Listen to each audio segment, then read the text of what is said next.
വിശദാംശങ്ങളും ഒക്കെ നമുക്ക് ഇനിയും ലഭിക്കേണ്ടതുണ്ട്. 3 പേർ ആണ് അപകടത്തിൽ മരണപ്പെട്ടത്. അതിൽ ഹരിലാൽ 54 വയസ്സാണ്, അജയ് കുമാർ 45 വയസ്സ്. അജയ് കുമാർ കുട്ടിയെ സ്കൂളിൽ കൊണ്ടുവിടുന്നതിനു വേണ്ടി, സ്കൂളിലേക്ക് അയക്കുന്നതിനു വേണ്ടി ബസ് സ്റ്റോപ്പിൽ എത്തിയിരുന്ന ആൾ എന്നതാണ് അറിയുന്നത്. ഹരിലാൽ ഒരു ട്യൂട്ടോറിയൽ അധ്യാപകനാണ് എന്ന വിവരം ആണ് ഇപ്പോൾ പുറത്തുവരുന്നത്.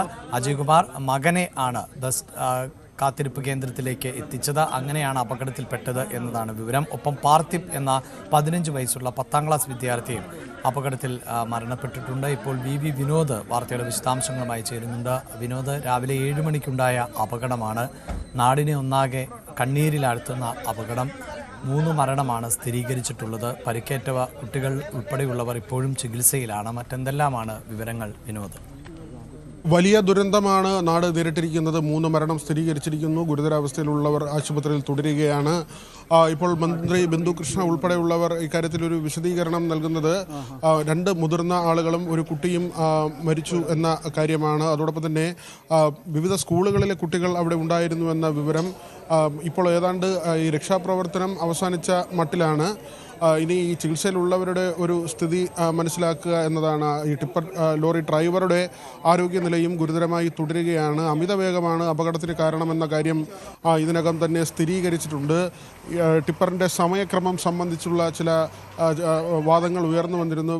പക്ഷേ 7 മണിയോടുകൂടി സർവീസ് നടത്തിയ ടിപ്പർ എന്ന വിവരമാണ് വരുന്നത്. എങ്കിൽ തന്നെയും ഈ കൂടുതൽ തവണ ലോഡ് എടുക്കുന്നതിന് വേണ്ടി, ഒരു ദിവസം തന്നെ പരമാവധി ലോഡ് എടുക്കുന്നതിന് വേണ്ടിയുള്ള ഈ മത്സര ഓട്ടം, അല്ലെങ്കിൽ ഒരു സ്ഥലത്ത് നിന്ന് ഒരു ടോക്കണിൽ ഒന്നിൽ കൂടുതൽ തവണ, ഒരു പാസിൽ ഒന്നിൽ കൂടുതൽ തവണ മണ്ണെടുക്കുന്ന രീതിയുണ്ട്.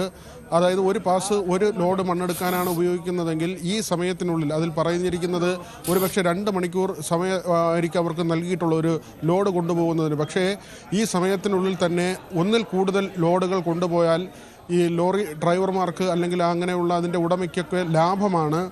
ഈ പാസിൻ്റെ മറവിൽ 2 മണിക്കൂറോ അല്ലെങ്കിൽ 2.5 മണിക്കൂറോ ഒരു ട്രിപ്പിന് കിട്ടുന്ന ആ പാസിൻ്റെ സമയം കൊണ്ട് അതിൽ കൂടുതൽ സർവീസുകൾ നടത്തുന്നത് ഒരു പതിവ് രീതിയാണ്. അത് കൃത്യമായി പോലീസിൻ്റെ ഭാഗത്തു നിന്നോ മറ്റോ അത് പിടികൂടുന്നതിന് വേണ്ടിയുള്ള ഊർജിതമായ ശ്രമങ്ങൾ നടക്കുന്നില്ല. ഇത് പല തവണയും ഈ ടിപ്പറുകൾ അപകടത്തിൽ പെടുമ്പോൾ ഉയർന്നു വരുന്നൊരു വാദമാണ്, ഒരു പാസിൻ്റെ സമയത്ത് ഒന്നിൽ കൂടുതൽ ലോഡുകൾ കൊണ്ടുപോവുക എന്ന രീതി.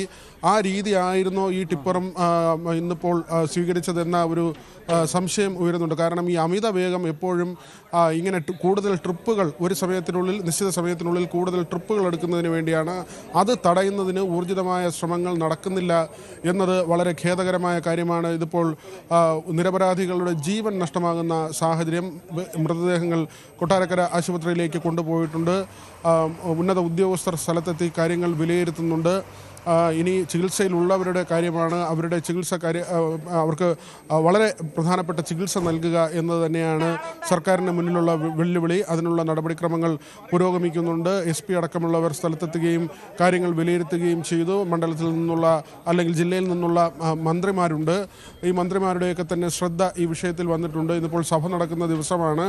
അതുകൊണ്ട് തന്നെ എപ്പോഴേക്കായിരിക്കും മന്ത്രിമാരടക്കമുള്ളവർ സംഭവ സ്ഥലത്തെത്തുക എന്ന കാര്യത്തിൽ ഒരു സ്ഥിരീകരണമായിട്ടില്ല. ഗതാഗത മന്ത്രി CP ജോണിൻ്റെ ഭാഗത്തു നിന്നുള്ള പ്രതികരണം വന്നിട്ടുണ്ട്. അദ്ദേഹം പറഞ്ഞത് ഇതിൻ്റെ എല്ലാ വശങ്ങളും പരിശോധിക്കും, എന്തുകൊണ്ട് ഈ അപകടമുണ്ടായി, കുറ്റക്കാർക്കെതിരെ കർശനമായ നടപടി സ്വീകരിക്കുമെന്നതടക്കമുള്ള കാര്യമാണ്. മറ്റൊന്ന്, ഈ ടിപ്പർ വന്ന സ്ഥലവുമായി ബന്ധപ്പെട്ടുള്ള ചില ആക്ഷേപങ്ങളാണ്. നിരന്തരം മണ്ണ് എടുക്കുന്ന സ്ഥലത്ത്, അത് അനധികൃതമായി മണ്ണെടുപ്പ് എന്ന ഒരു പരാതിയാണ് ഉയർന്നു വരുന്നത്. അങ്ങനെ മണ്ണെടുക്കുന്ന സ്ഥലത്ത് നിന്ന് വന്ന ടിപ്പറാണ് എന്ന തരത്തിൽ അവിടെ നാട്ടുകാരിൽ ചിലർ ആരോപണം ഉന്നയിക്കുന്നുണ്ട്.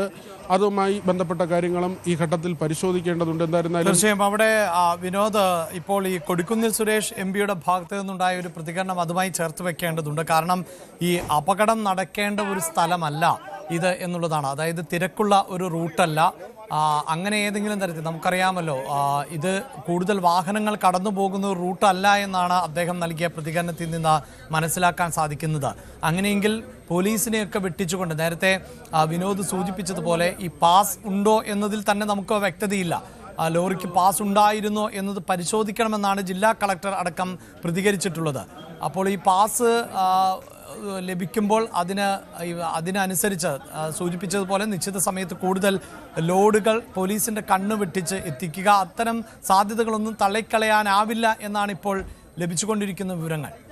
അഭിലാഷ്, തീർച്ചയായും അങ്ങനെ തന്നെയാണ്. കാരണം ഇത് ആദ്യത്തെ സംഭവമല്ല. നമ്മൾ തന്നെ പല സ്ഥലങ്ങളിൽ റിപ്പോർട്ട് ചെയ്തിട്ടുള്ളതാണ്. ഈ ടിപ്പറുകൾ അപകടത്തിൽപ്പെടുമ്പോൾ ഇതിൽ വലിയ കൃത്രിമത്വമുണ്ട് അഭിലാഷ്. ഈ പാസ് നൽകുന്നതിൽ തന്നെ കൃത്രിമത്വമുണ്ട്. അതായത് ഒരു സൈറ്റിൽ നിന്ന് മണ്ണെടുക്കുന്നു. ആ മണ്ണെടുക്കുമ്പോൾ അവിടെ പാസ് നൽകുന്നതിന് ഒരു ജീവനക്കാരനെ നിയോഗിക്കും. അത് നിയോഗിക്കുന്നത് ഈ മണ്ണെടുക്കുന്ന സ്ഥലത്തിൻ്റെ ആളുകളോ അല്ലെങ്കിൽ അതിൻ്റെ കോൺട്രാക്റ്റ് എടുത്തിട്ടുള്ള ആളുകളോ ഒക്കെ തന്നെയാണ്. അങ്ങനെ ഒരു ജീവനക്കാരനെ അവിടെ ഇരുത്തി ഈ വരുന്ന ലോറികൾക്ക് പാസ് നൽകുന്നത്. അതായത് ഒരു സർക്കാരിൻ്റെ നിയന്ത്രണമോ സംവിധാനമോ ഇല്ല. സർക്കാർ നിഷ്കർഷിച്ചിട്ടുള്ള ഒരു കാര്യമാണ്, സർക്കാർ നൽകിയിട്ടുള്ളൊരു നിർദ്ദേശമാണ്. അതിൻ്റെ അടിസ്ഥാനത്തിൽ ഈ പാസ് നൽകുന്നതിൽ തന്നെ വളരെ കൃത്രിമമുണ്ട്. ഒന്നിൽ കൂടുതൽ പാസുകൾ നൽകുക, അല്ലെങ്കിൽ പാസ്സില്ലാതെ അവിടെ നിന്ന് മണ്ണ് കൊണ്ടുപോകാൻ അനുവദിക്കുക, ഒരേ പാസിൽ 2-3 ട്രിപ്പുകൾ എടുക്കുക. അതായത് അടുത്തുള്ള സ്ഥലങ്ങളാണെങ്കിൽ സമയം ഒന്ന് നീട്ടിവെക്കും. അതായത് രാവിലെ 6 മണി മുതൽ ഇപ്പോൾ 9 മണി വരെ സമയം നൽകുകയാണെന്ന് നമ്മൾ കരുതുക. അത് ഒരു ലോഡ് കൊണ്ടുപോകുന്നതിനാണ് ഈ 6 മണി മുതൽ 9 മണി വരെ സമയം വയ്ക്കുന്നത്. പക്ഷേ ഈ മണ്ണ് എടുക്കുന്ന സ്ഥലവും അത് നിക്ഷേപിക്കുന്ന സ്ഥലവും അടുത്തടുത്തായിരിക്കും. അതിനൊന്നും ഒരു വ്യവസ്ഥയില്ല. നിശ്ചിത എത്ര ദൂരമാണ്, അതിന് എത്ര സമയം കൊടുക്കണം, അങ്ങനെയൊന്നും ഒരു വ്യവസ്ഥയുമില്ല. അങ്ങനെ ഈ 9 മണി മുതൽ 6 മണി മുതൽ 9 മണി വരെയുള്ള ഈ സമയത്തിന് ഇടയ്ക്ക് ഒരു 3 ലോഡെങ്കിലും കൊണ്ടുപോകും, ഏറ്റവും കുറഞ്ഞത്. അതായത് ഒരു ലോഡിന് പറഞ്ഞിരിക്കുന്ന സമയം കൊണ്ട് 3 ലോഡെങ്കിലും കൊണ്ടുപോകും. തീർച്ചയായും വിനോദ് ഈ സൂചിപ്പിക്കുന്ന പോലെ അങ്ങനെ ഒരു മരണപ്പാച്ചിലിൽ ആണോ ഈ അപകടം ഉണ്ടായത് എന്നതിൽ നമുക്ക് കൂടുതൽ വ്യക്തത വരുത്തേണ്ടതുണ്ട്. ഇപ്പോൾ പ്രേക്ഷകർ കാണുന്ന ദൃശ്യങ്ങൾ, അത് നടക്കുന്ന ദൃശ്യങ്ങളാണ്. ഒരു അപകട സ്ഥലത്ത് നിന്നുള്ള ദൃശ്യം. ഇതാ ഡാൻ ചേരുന്നുണ്ട് ഈ ഘട്ടത്തിൽ. ഡാൻ, നമ്മൾ നേരത്തെ ആ വാഹനം, അതായത് ഈ ലോറി കാണുമ്പോൾ തന്നെ ലോറിയുടെ മുൻഭാഗം ഏതാണ്ട് പൂർണ്ണമായും തകർന്നു എന്നത് മനസ്സിലാക്കാൻ സാധിക്കുന്നുണ്ട്. അതിപ്പോൾ പ്രേക്ഷകരോട് വ്യക്തമായി നമുക്ക് പ്രതികരിക്കുമ്പോൾ അപകടമുണ്ടായ സമയത്ത് തന്നെ നാട്ടുകാരാണ് രക്ഷാപ്രവർത്തനത്തിന് നേതൃത്വം നൽകിയത്. പിന്നീട് ഫയർഫോഴ്സും JCBയും ഒക്കെ എത്തിയെന്നുള്ളതാണ്. ഒരു പക്ഷേ ഡ്രൈവർ കുടുങ്ങിപ്പോയാൽ ഡ്രൈവറെ പുറത്തെത്തിക്കുന്നതിനൊക്കെ വാഹനത്തിൻ്റെ മുൻഭാഗമൊക്കെ വെട്ടിപ്പൊളിക്കുക, അങ്ങനെയൊക്കെയുള്ള സാഹചര്യമുണ്ട്. അതല്ല എങ്കിൽ ഈ വാഹനം ഇടിച്ചു കയറിയപ്പോഴുണ്ടായ ഒരു ആഘാതത്തിൻ്റെ തീവ്രത അത് വ്യക്തമാക്കുന്ന ദൃശ്യം തന്നെയാണ് ലോറിയുടെ മുൻഭാഗമെന്നത്. നമുക്ക് ഉറപ്പില്ല അത് ഇടിച്ചപ്പോഴുണ്ടായതാണോ അതിനുശേഷം വെട്ടിപ്പൊളിച്ച് ഡ്രൈവറെയോ മറ്റോ പുറത്തെടുക്കാൻ നടത്തിയപ്പോഴുണ്ടായതാണോ എന്ന്. എന്താണ് അവിടെ ഈ പ്രദേശവാസികൾ അടക്കമുള്ളവരിൽ നിന്നൊക്കെ നമുക്ക് എങ്ങനെയാണ് ഡാൻ മനസ്സിലാക്കാൻ സാധിക്കുന്നത്?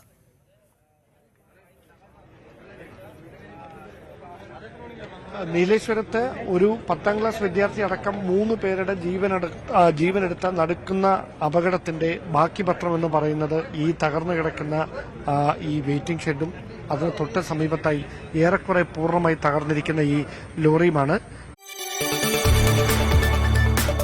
കൂടുതൽ വാർത്തകൾക്ക് News 18 Keralam YouTube channel subscribe ചെയ്യുക.